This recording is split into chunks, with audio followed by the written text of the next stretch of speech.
Faly miarabanao amin'ny anaran'i Jesosy. Androany dia te hizaran'ny fifaliako aminao. Tsy ilay fifaliana izay mandalo eto amin'izao tontolo izao, fa ilay fifaliana izay maharitra mandrakizay. Ny fifaliako dia nandraisako an'i Jesosy ho tompo sy mpamonjy ny fiainako. Talohan'ny nandraisako an'i Jesosy ho tompo sy mpamonjy ny fiainako dia tsy nahatsapan'izany atao hoe fiadanam-po zany aho. Fiadanam-po izay entina miatrika ny olana maro isan-karazany ety amin'izao tontolo izao. Fiadanam-po izay entina miatrika ny seraseram-piainana maro isan-karazany. Talohan'ny nandraisako azy ho tompo sy mpamonjy ny fiainako ihany koa dia nanaiky ny bitsiky ny Satana ary tsy afaka niala tamin'izany. Bitsika izay nanao hoe ianao dia olona tsy manana hery ahafahanao miatrika ny fahalemenao. Ianao dia olona tsy afaka manova ny toetra ratsinao ary tsy afaka manova ny fahalemenao satria efa izay ny maha izy anao. Fa rehefa nandray an'i Jesosy ho tompo sy mpamonjy ny fiainako dia nanomboka natao nitsapako tato anatiko izany atao hoe fahafahana izany. Fahafahana nomeny ahy tamin'ny alalan'ny famonjeny ahy teo amin'ny hazo-fijaliana. Nanomboka natao nitsapako izany atao hoe fiadanam-po ninona zavatra mitranga amin'ny fiainako izany. Mbola nitoy ny olana, mbola nitoy ny seram-piainana maro isan-karazany ary mbola mitoy izy androany fa ny zavatra fantatro dia hoe manana an'i Jesosy hiankinako, manana an'i Jesosy hanovozako hery sy fiadanam-po tamin'ny alalan'ilay fahefana izay nomeny ahy teo amin'ny hazo-fijaliana.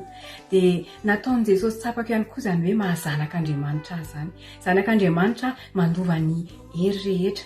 Zanak'Andriamanitra mandova fiadanam-po ary indrindra zanak'Andriamanitra mandova ny fifaliana sy mandova ny fiainana mandrakizay. Androany te hanentana anao. Raha ohatra ianao ka mbola tsy nandray an'i Jesosy ho tompo sy mpamonjy ny fiainanao dia manasa anao hoe raiso izy ho tompo sy mpamonjy ny fiainanao fa tsy hanenenanao.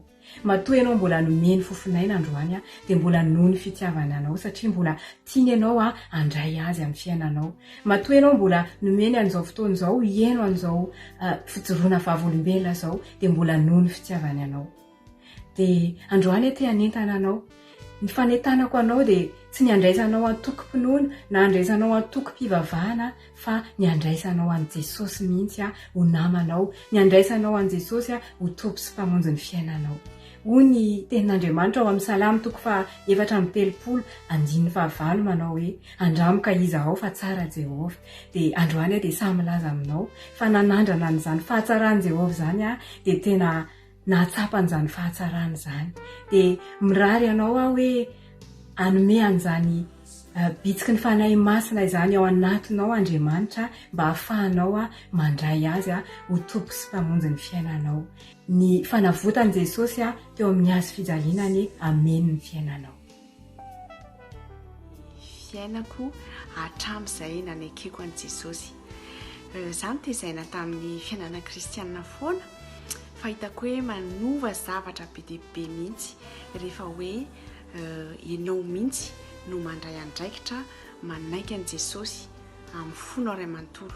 Dia hatramin'izay nanekeko azy tamin'ny foko iray manontolo dia mangataka aminy aho zany isa-maraina rehefa mivavaka hoe Jesosy eo ampitoero ty amiko ny fanahinao masina dia ento ny fiainako tantano azavao ny lalako fa tena tsapako tena misy fanahy masina manampy sy mitondra tokoa isan'andro dia tena tsapako mihitsy ny hoe misy miova daholo ny fomba sainako, ny fomba fanaovako zavatra, ny zavatra tiako, ny fasahiako manao zavatra. Ohatra zao hoe ty vidéo ty zao vidéo amin'ny teny gasy miresaka momba an'Andriamanitra, zavatra tsy nataoko mihitsy zany zavatra zany, tsy sananao an'izany mihitsy ny taloha.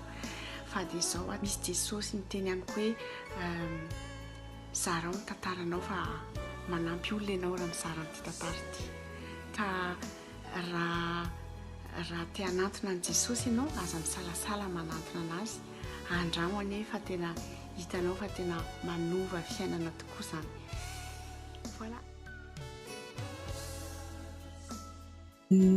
Ny kasihan'i Jesosy ny foko tamin'izay tena nahinoko fampianarana mpanompon'Andriamanitra anankiray izay dia lazainy tao anatin'izay hoe mbola tsy tara ianao izao raha naiky ny anapa-kevitra naiky ny famonjeny Jesosy aza mangatakandro fa ho avy ny fotoana ho tara loatra.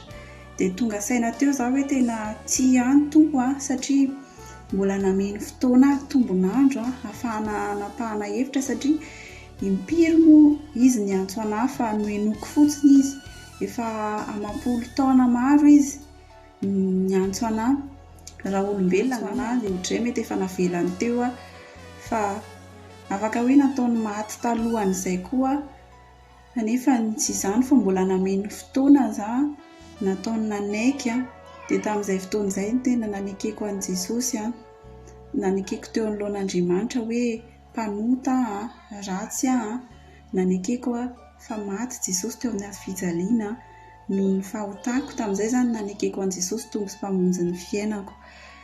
Nanomboka teo fantatro fa voavela ny fahotako fantatro fa lasa zanak'Andriamanitra ary fantatro ny antom-pisiako dia izay ny fanantenako ka ninona mahazo ahy ity dia tsy ahoako fa fantatro fa mandalo fotsiny ihany ity dia eny ho anao io koa mbola tsy tara koa androany raha mbola iaiky ny fahotanao ianao ka anaiky an'i Jesosy ho tonga sy mpamonjy ny fiainanao dia izy mbola eo mbola miantso anao izy androany amen. Ilay fanovan'i Jesosy ny tato anatiko Galatiana 2:2-4 tsy izao tsony no velona fa Jesosy no velona ato anatiko. Niova mihitsy ny prioriteako. Voninahitra ho an'i Jesosy Kristiana, olom-baovao ankehitriny, maro ny faharatsiako, maro ny fahalotoko, tsy mendrika indrindra fa namonjy ahy Jesosy. Ny zavatra mamaiky anahy dia manokana fotoana iresahana amin'ny Jesosy. Pagaga hoe tsy nahaliana anahy tsony ny zavatra izay nahaliana anahy taloha, niova ny prioriteako dia andramika izaho fa tsara Jesosy dia mampahery anao andao anatona Jesosy ny fotoana androany, manantona an'Andriamanitra fa mbola ianao ny andrasana efa ela izy ny te hamonjy anao. Mirabanao indray amin'izao fotoana izao. Misy ten'Andriamanitra amin'izao natoko fahatelo andiny fahadimy manao hoe raha misy olona tsy nateraky ny rano sy ny fanahy dia tsy mahazo miditra ny fanjakan'Andriamanitra izy. Nandritra ny fotoana maro dia kristianina anarana izany ohatra hoe mandeha any am-piangonana isaky ny Pâques, isaky ny Krismasy fa tsy mbola nateraky indray satria misy mpanompon'Andriamanitra ny teny anahy hoe mila ateraky indray ianao mba mahazo miditra ny fanjakan'Andriamanitra. Mila mandray an'i Jesosy ao anatin'ny fonao, mila manaiky anazy dia fantatro ilay izy fa tsy mbola tapa-kevitra dia mandeha teny fianako dia misy fotoana nandeha namonjy gala évangélique dia tamin'io fotoana io nanapa-kevitra mandray an'i Jesosy dia nanomboka teo dia niova ny fiainako, niova ny zavatra tiako, niova ny foko tsy tanteraka fa tsapako hoe Andriamanitra atao anatiko. Dia izay no tiako ambara aminao androany hoe dia mbola tsy tara za manangatak'andro fa tsy tonga Jesosy ho avy hoe hamonjy ny marina na hoe teny ianao hoe anao za tena fa ratsy be tsy avitra tsony, tsy avitra tsony amin'i Jesosy fa ianao io indrindra amin'ny toerana misy ianao io ny tadiavina aza metehitra amin'ity fiainana mandalo ity na ny fahalalànao na ny fahaizanao fa ao amin'i Jesosy irery ihany ny tena fiainana. Amen.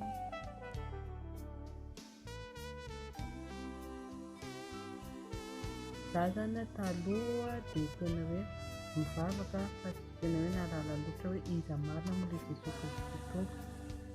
Nanana ihany koa toe-tsaina somary ratsy, rancunière zany raha filaza anazy. Tareny fanahy masin'Andriamanitra hiova amin'izay toetra ratsy izay. Dia teo amin'ny fomba fivavahana ihany koa dia nizain'Andriamanitra dia tsy nampahafantarina anazy zany teo amin'ny fiainana taloha hoe iza marina fa taty aoriana vao nafantatra hoe iza marina moa ilay Jesosy Kristy itony. Dia nanomboka ny vavaka, nanomboka ny bebaka, dia nanomboka ny ala zany ilay toetra rancunière teo amin'ny fiainako. dia tsapako hoe maivana tokotrany rehefa miala ilay toetra ratsinao tsy nahafantatra ny Jesosy Kristy tompo anao dia tena hoe afaka ohatrany hoe afaka atao anaty fatotra ianao dia mangataka ny fanahy masin'Andriamanitra fa miala foana io rehefa ohatra hoe tena mivavaka ianao mikotrika aminazy tokotrany ianao. Tamin'ny voalohany tsy nino fa misy an'izany Jesosy zany afaka miresaka mivantana aminao, afaka milaza zavatra aminao anatinao, dia nangetaheta nanomboka io fotoana io hoe za koa te hatsapa an'izany, za koa te hafantatra hoe tena misy an'izany Jesosy zany afaka miresaka aminao aomponao ao.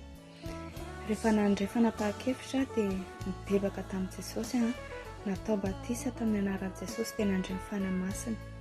Tsapako sady ny fiadanana sy famelom-belomana tato anaty, fa tsy ampy ihany nefa izany fa mbola niezaka nantany nangataka tamin'i Jesosy hoe za koa Jesosy te haheno, te hatsapa an'izany hoe ianao miresaka mivantana atao anatiko izany. Rehefa nandeha ny fotoana dia nisy olana teo amin'ny fiainako ary tena napetraka tamin'i Jesosy izany olana izany. Rehefa mivavaka teo am-pisakafoanana dia tamin'izay fotoana izay Jesosy no niresaka mivantana tamiko. Vavaka teo am-pisakafoanana nanehoany Jesosy ny voninahiny hoe tena misy ary tsy ilay vavaka ela be ao am-piangonana na ilay vavaka ho anao rehefa alohan'ny atory na fomaraina, fa ilay vavaka vetivety teo am-pisakafoanana no nanehoany Jesosy ny voninahiny teo amin'ny fiainako. Nanomboka teo rehefa niresaka tamiko izy, niteny tamiko, teny mora, malefaka, nampahery, dia taitra ary nierika hoe iza no niresaka tamiko, iza no miteny tamiko amin'izany, fa ny olona rehetra hitako niondrika mivavaka ny tsirairay. Dia hoy izy hoe izay ilay zavatra, izay ilay faniriako nangatako tamin'i Jesosy, tanterahany tamiko. Nanomboka teo dia tena resy lahatra ary nanohy hatramin'izao miezaka mitady foana ny fanamasina sy ny fanahin'i Jesosy miresaka ato anatiko. Ary manentana anao amin'ity androany ity, raha misy bangy amin'ny fiainanao na inona zavatra mety hatrehanao dia manantona an'i Jesosy fa ao ihany misy ny vahaolana.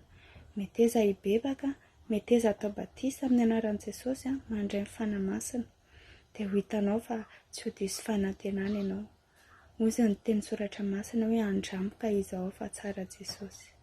Mankasitraka.